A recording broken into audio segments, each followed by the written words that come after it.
bisa terlihat slide saya? Sudah bisa dilihat. Bisa, Pak? Baik, terima kasih. Selamat pagi semua. Salam sejahtera. Hari ini saya akan berusaha untuk berbagi tentang strategi kebijakan kesehatan untuk penurunan angka kanker serviks di Indonesia. Seperti kita ketahui bahwa dari Dirjen dari WHO itu menyatakan bahwa untuk melakukan suatu intervensi yang berbasis bukti dengan cost efektif, salah satunya melibatkan adanya pemberian vaksinasi pada wanita, screening dan pengobatan lesi prekanker, dan bagaimana meningkatkan akses untuk melakukan penata laksanaan terhadap terdiagnosisnya kanker serviks dan bagaimana mengeliminasi dari kanker serviks itu di masyarakat. Memang ini problem yang sangat berat untuk kita, tetapi apapun yang disarankan dari WHO, Kementerian Kesehatan sekarang juga mengikuti apa yang global sarankan, sehingga di Indonesia sekarang lagi gencar-gencarnya melakukan screening dan bahkan bagaimana pencegahan primer daripada kanker serviks itu sendiri. Mungkin ini sebagai pendahuluan, seperti kita ketahui bahwa kanker serviks tadi sudah disampaikan oleh Dr. Ardanu bahwa terjadinya suatu keganasan yang ada di serviks itu sendiri, baik itu di ekto ataupun endoserviknya. Kalau kita mengikuti insiden dari 2018 dan kemungkinan sampai 2030, itu terjadi peningkatan yang cukup drastis, baik itu insiden maupun kemungkinan mortalitinya. Dan kanker serviks ini merupakan kanker terbanyak kedua setelah payudara. Dan ini cukup memprihatinkan, dan sebenarnya ada cara untuk mendeteksi dininya. Dan rata-rata apabila sudah terdiagnosis itu 70% terdiagnosis pada stadium lanjut, bahkan biasanya sudah stadium 3 ke atas. Berbeda dengan kanker ovarium yang sifatnya sporadik, yang deteksinya agak lebih sulit karena di dalam abdomen. Nah, sehingga WHO tahun 2020 itu sudah mencanangkan suatu strategi bagaimana mengeliminasi kanker serviks di dunia ini. Nah, ini global strategi dari WHO, sehingga Kementerian Kesehatan itu juga mencanangkan rencana aksi nasional eliminasi kanker serviks di Indonesia dari tahun 2023 sampai 2030. Sehingga nanti akan ada pilar-pilar yang dibuat oleh Kementerian Kesehatan dari pusat sampai ke daerah, yang melibatkan berbagai sektor termasuk sekolah.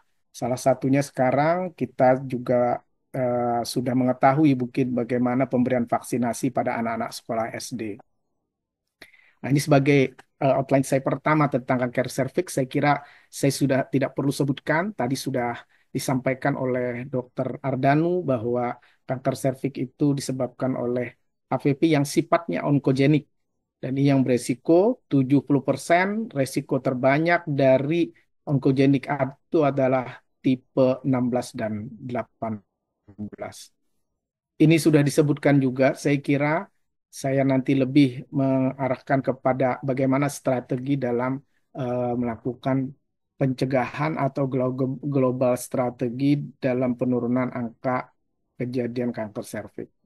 Nah, seperti diketahui bahwa kanker serviks itu merupakan kanker keempat di dunia yang terbanyak. Dan ini perkiraannya sekitar 604 kasus baru, dan lebih dari 50%-nya itu menimbulkan mortality di tahun 2020. WHO tahun 2022 itu ada sekitar 660.000 kasus baru, dan kematiannya pun itu melebihi dari 50%. Nah, Globokan juga menyebutkan seperti itu, jadi angka kematian cukup tinggi, bahkan mortalitas itu sampai 90, ada 9% dari keseluruhan kanker, 88% itu terjadi di negara Middle East, artinya di negara-negara ekonomi menengah ke atas. Jadi apalagi yang negara dengan ekonomi yang rendah. Nah, strategi penurunan angka kematian berpacu kepada strategi daripada WHO. Kemenkes pun membuat suatu strategi untuk penurunan angka kanker serviks ini sendiri. Nah, seperti kita ketahui bahwa ini ada algoritme daripada Kemenkes. Mulai dari pencegahan primer, screening sebagai pencegahan sekunder, dan bagaimana kalau sudah terdiagnosis, dan bagaimana tata laksana.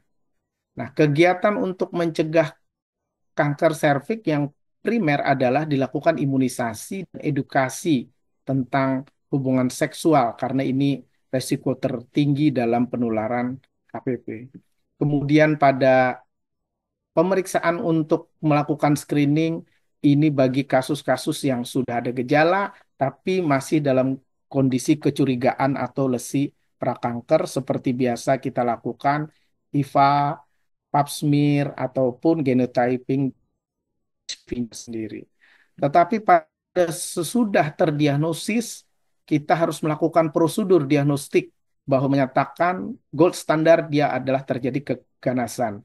Dari mulai anamnesis, pemeriksaan fisik, pemeriksaan ginekologi, bahkan menggunakan teknologi, high teknologi, baik itu kolposkopi, CT scan, MRI, sesuai dengan prasarana dan sarana yang ada dan gold standarnya dikonfirmasi dengan PA. Kemudian kita lakukan staging. Setelah lakukan staging, kita ambil keputusan apakah ini yang akan kita lakukan tata laksana kuratif ataukah paliatif bisa berbagi kepada yang lain juga. Nah, semua ini memang yang terbaik adalah melakukan multidisiplin tim supaya semua itu bisa memberikan masukan karena tidak ada satu tim yang terbaik. Sehingga dukungan semua yang ada itu membantu. Bahkan global strategi itu juga membantu di Kemenkes, baik itu melalui pemerintahan pusat, dari pemerintahan daerah, kabupaten, bahkan internasional bisa membantu dalam strategi penurunan angka terjadinya kanker serviks itu sendiri. Ada yang disebut dengan konsep 90, 70, dan 90. Nah, WHO memakai konsep ini sehingga dengan strategi dari WHO ini Kemenkes membuat juga strategi rencana aksi nasional dengan konsep 90, 75, dan 90. Ini habis ini akan saya jelaskan tentang konsep daripada 90, 75, dan 90 ini karena mengikuti daripada konsep strategi dari WHO itu sendiri. Nah, pengertian 90, 70, dan 90 dari WHO ini adalah perempuan diberikan imunisasi setidaknya 90% anak perempuan di usia 15 tahun. Itu konsep strateginya untuk menurunkan bahkan mengeliminasi terjadinya kanker serviks. 70% perempuan dilakukan screening sebagai pencegahan sekunder. Harapannya setidaknya 70% perempuan menjalani screening yang memenuhi syarat. Arti memenuhi syarat dengan metode-metode yang memang cukup efektif untuk saat ini dilakukan. Baik itu IVA, pap smear, ataupun genotyping, atau co-testing. Itu beberapa strategi. Berikutnya juga akan ada algoritma yang kita sampaikan. Dan yang 90% ketiga adalah perempuan yang sudah terdiagnosis, artinya sudah sakit. Jadi dari pencegahan primer, pencegahan sekunder, dan bagaimana mendapatkan akses tata laksana pada yang sudah terdiagnosis, harapannya 90% yang terdiagnosis itu menerima tata laksana yang tepat, baik itu lesi prakanker maupun yang sudah terdiagnosis kanker. Ini problem juga terhadap SDM, apakah mempunyai prasarana dan kemampuan untuk melakukan manajemen ini. Nah, sehingga dari apa yang strategi yang ada tadi 90, 70 dan 90 dan Indonesia memakai 90, 75 dan 90 kelihatan muluk, mudah-mudahan itu bisa. Jadi membentuklah suatu pilar, ada pilar 4 pilar yaitu pilar 1, pilar 2, pilar 3 dan pilar keempat. Nah, ini mengikuti nanti tahun-tahun sampai 2030. Pilar pertama prioritasnya adalah imunisasi, screening, tata laksana. Pilar kedua adalah penguatan tenaga kesehatan, kesadaran terhadap masyarakat, dan pilar ketiga adalah pemantauan, evaluasi, dan penelitian, serta prioritas ketujuhnya adalah bagaimana fasilitator digital, dan pilar keempat adalah tata laksana kelola kebijakan, pembiayaan, eliminasi, dan kolaborasi dengan kemitraan antar sektor. Bahkan ini bisa nanti dapat bantuan dari internasional karena ini strategi global sehingga WHO pun mungkin akan membantu untuk pelaksanaan bagaimana penurunan dan mengeliminasi kanker serviks ini sendiri. Kalau kita lihat pencegahan dari kanker serviks, kita melihat secara umum populasi terjadinya orang terkena kanker serviks sejak usia 15 tahun itu orang udah beresiko. Dan setelah umur 30-an itu mulai terjadi precancer.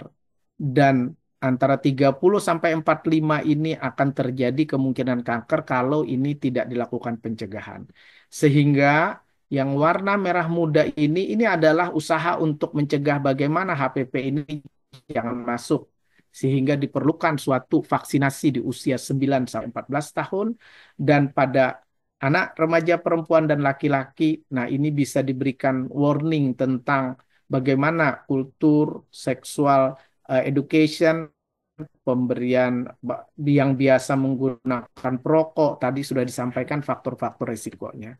Dan pencegahan sekunder sebagai screening itu sudah disarankan wanita sejak usia 30 tahun ke atas. Itu sudah dilakukan screening. Yang terbaik memang screening adalah dengan pemeriksaan HPV DNA dan ini memang jadi kendala sampai saat ini karena berbiaya besar untuk melakukan pemeriksaan. Tapi ini ada strategi pemerintah nanti. Dan pada yang tersier sudah terdiagnosis bagaimana tata laksana itu sesuai dan efektif dan lebih cepat. Nah, problem juga nanti masalah kalau surgery, bagaimana tenaganya, peralatan, alat kemoterapi, palliative care, apalagi hospice, kita sulit sekali untuk perawatan di rumah. Memang ini perlu program besar dari Departemen Kesehatan nanti. Ini prioritas target pilar pertama. Salah satunya prioritas 1. Jadi tahun 2023 sampai 2027 itu harapannya pemerintah mengejar 90% target pertama. Karena target itu sampai 2030. Jadi sampai 2027 harapannya semua perempuan dapat diimunisasi usia 11 dan 12 tahun. Saat ini sudah dikerjakan 5 sampai 6 tahun. Semua anak perempuan bersekolah menerima imunisasi. Dan anak perempuan yang belum terimunisasi harus menerima imunisasi susulan pada usia 15 sampai 20 tahun. Mungkin juga tidak di sekolah, tapi prioritas pertama saat ini adalah anak sekolah dulu di 5-6 tahun. Kemudian pada imunisasi berikutnya, harapannya pada usia 21 dan 26 tahun, itu juga akan dilakukan imunisasi lanjutan. Jadi ini bertahap, dari sejak 2023, sekarang 2025, ini terus berjalan, harapannya terus sampai usia 26. Nanti kan program ini gratis. Kemudian tahap kedua, dari 2028 sama 2030, seperti tahap pertama dilanjutkan, kemudian ada semua anak laki-laki yang tidak bersekolah juga yang bersekolah maupun yang tidak sekolah. Jadi anak laki-laki juga akan mendapatkan dari tahap kedua prioritas kedua ya dari imunisasi dari pilar pertama. Jadi target 90% yang pertama itu adalah target primer dulu, yaitu bagaimana memberikan imunisasi pada semua anak di bawah 21 tahun. Nah, kalau kita melihat presentasi cakupan di dunia sesuai dengan World Bank bahwa di negara dengan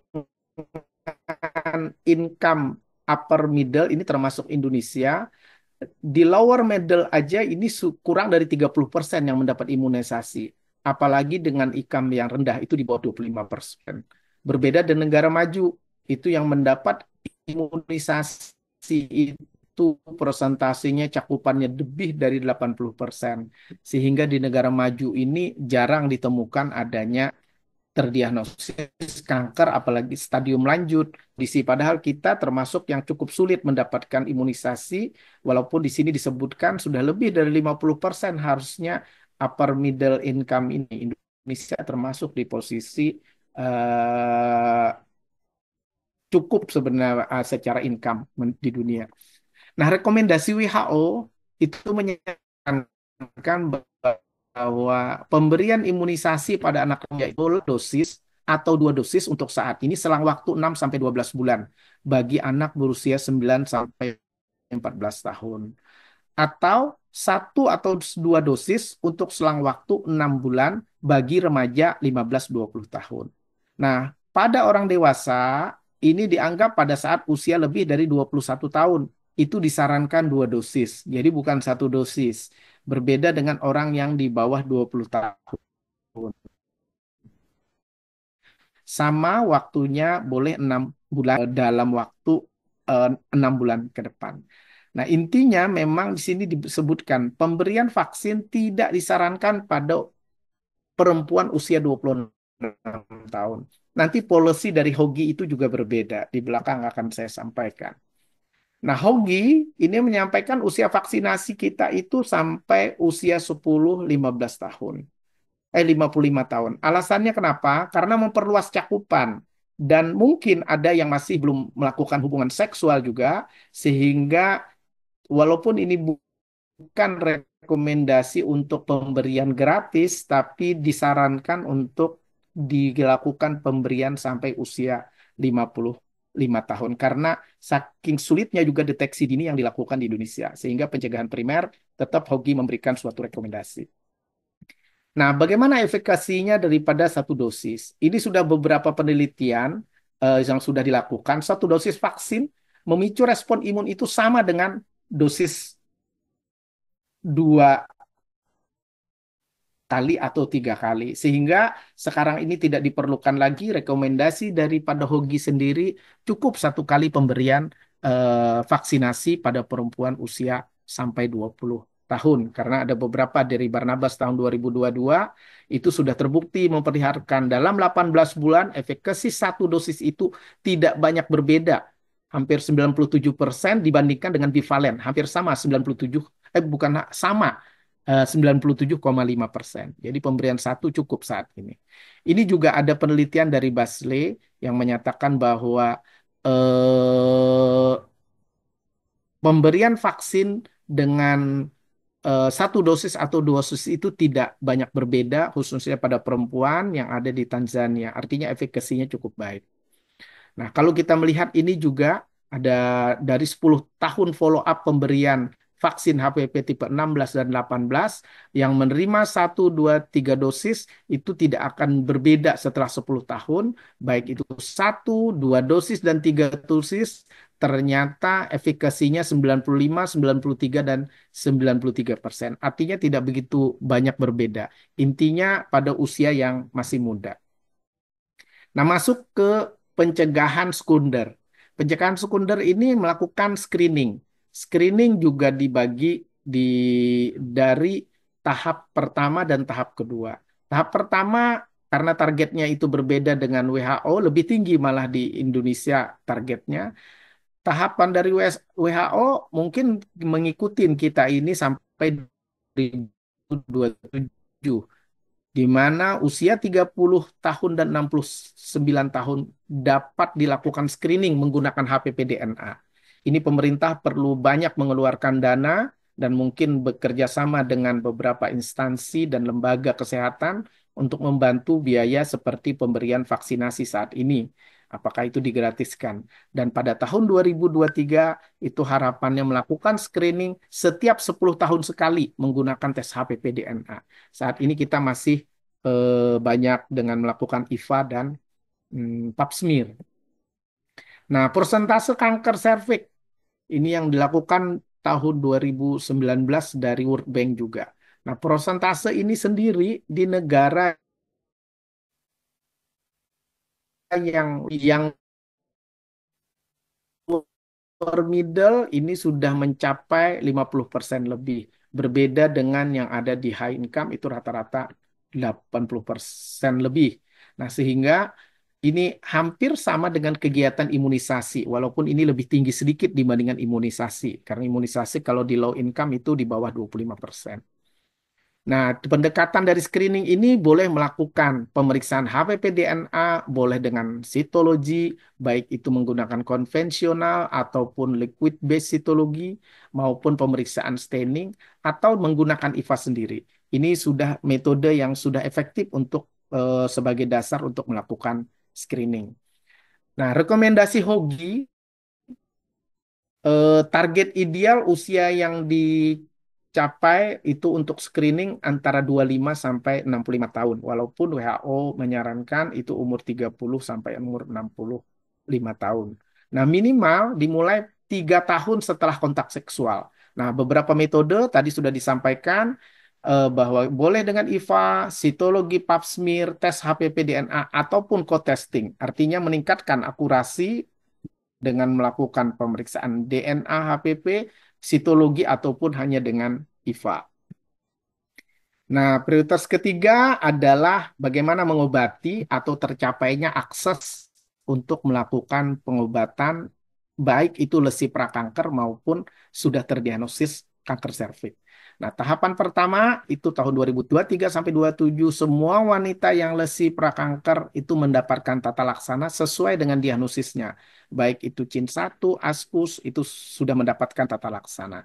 Kemudian tahap kedua, wanita prakanker sama mendapatkan tata laksana dan yang sudah mendapatkan invasi pun mendapatkan penanganan yang tepat.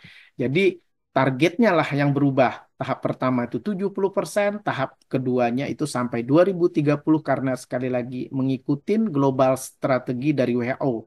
Target-target di tahun 2030 itu sudah 90% tercapai, tata laksana terhadap lesi prakanker, apalagi sudah terjadi keganasan. Nah, ini saya kira ini secara umum saja karena salah satu tata laksana itu bagi stadiomi, baik itu radikal, tergantung stadiumnya. Stadium 2B itu biasanya dilakukan kemoradiasi sesuai dengan prasarana dan sarana yang ada, dan ini kendala juga apakah setiap daerah itu ada mempunyai sarana radiasi. Kami sendiri di Banjarmasin baru mungkin ada 5 tahun kali ya untuk mendapatkan radiasi dan itu pun hanya eksterna, belum berakhir terapi. Ini stadium 4 juga dapat tata laksana bagaimana support terbaik pada orang-orang yang sudah advanced stage dan mungkin bagaimana pengobatan lokal manajemen yang sudah bermetastasis. Nah, pilar kedua, tadi pilar pertama itu ada 3, pilar kedua ini tidak banyak saya cerita karena ini lebih banyak ke edukasi, pelatihan SDM, penyuluhan, dan bagaimana fasilitator kemajuan. Ini pun ada prioritas-prioritas yang akan diprogram oleh pemerintah. Dan pilar keempat adalah tata kelola dan termasuk pembiayaan dari negara. Dan pembiayaan saat ini sudah dianggarkan dari APN di daerah, dari APBD, bahkan dari JKN sudah berkolaborasi dengan Kementerian Kesehatan untuk bagaimana membantu terlaksananya strategi nasional dalam rangka aksi nasional dalam penurunan angka kejadian kanker serviks dan kematiannya. Ini mungkin yang pertama.